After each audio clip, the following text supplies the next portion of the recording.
In 1999, Daniel Simons and Christopher Chabris carried out one of the most challenging and interesting psychology experiments of the last 20 years. They made a film showing a group of students passing a basketball to each other. When they showed this film to people, they asked them to count the number of passes, 1, 2, etc. But at 28 seconds in, this gorilla appears.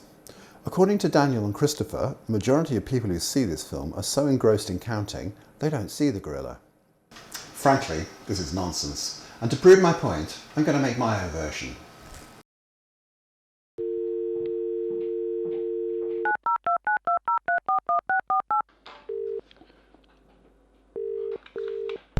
Hello? Hi, is that the Brighton and Hove Girls' High School? Am I speaking to the headmistress? Yes. I wonder if you could help me with some academic research we're undertaking. We're repeating a famous psychology experiment which involved showing a film of basketball teams to respondents. Now, we don't play basketball in the UK, but we do play netball. Well, girls do anyway. So I thought of you. Well, not you personally, obviously. I was more thinking of your sixth form girls, sort of. I see. What would it involve? Well, the girls in their netball costumes would stand in a close-knit group, passing the netball between them. Is that all? Well, after about 15 seconds, I'd get in between the girls, dressed in a gorilla suit, and we'd all be very close together. And we would film all of this for science and my friends. What particular kind of perverse are you? On second thoughts, I don't want to know, but the police will. What's your name? Michael. Your full name? Mouse. Michael Mouse.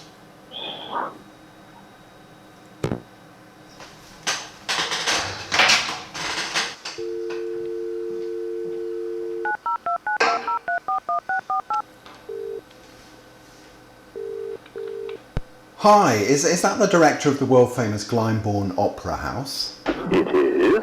How can I help? I wonder if you could help me with an academic experiment we're undertaking here in Sussex. We need to make a film for a psychology experiment. It requires us inserting a chap into a gorilla suit who then appears in a situation where people are ostensibly concentrating on something else.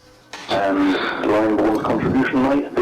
Well, you put on operas, don't you? Yes, we're quite well known for that. Well, it occurred to me that it'd be a good test if we could film me in this gorilla suit, wandering onto stage in, say, the middle of La Traviata. I thought it would be quite a good test. Completely out of the question. Yeah, you're right. Something by Wagner might be better. Glyndebourne puts on the finest works of art in the world, and you want to troll up and down the stage in a gorilla suit? I'd wear a black tie, nothing disrespectful. Retty. Now, look, here's the thing. Everybody knows opera's boring, right? So, if they see me, then they'll have a more interesting evening. But if they don't see me, what have you lost? Good experiment, eh? Nutty Philistine.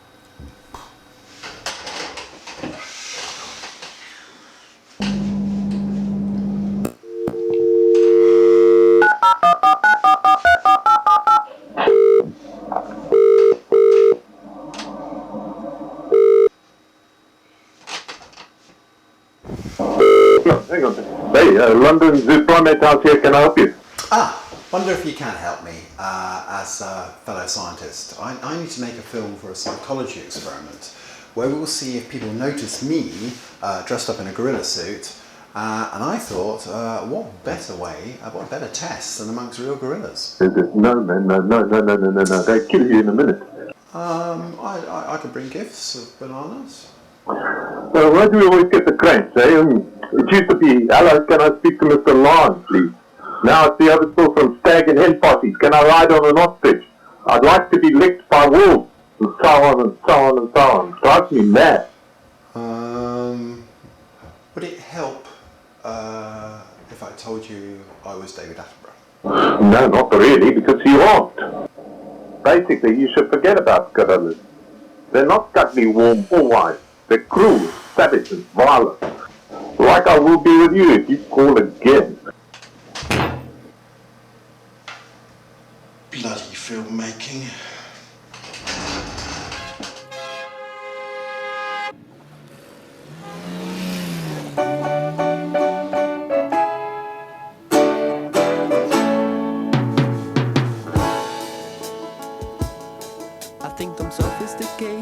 'cause I'm living my life like a good homo sapien.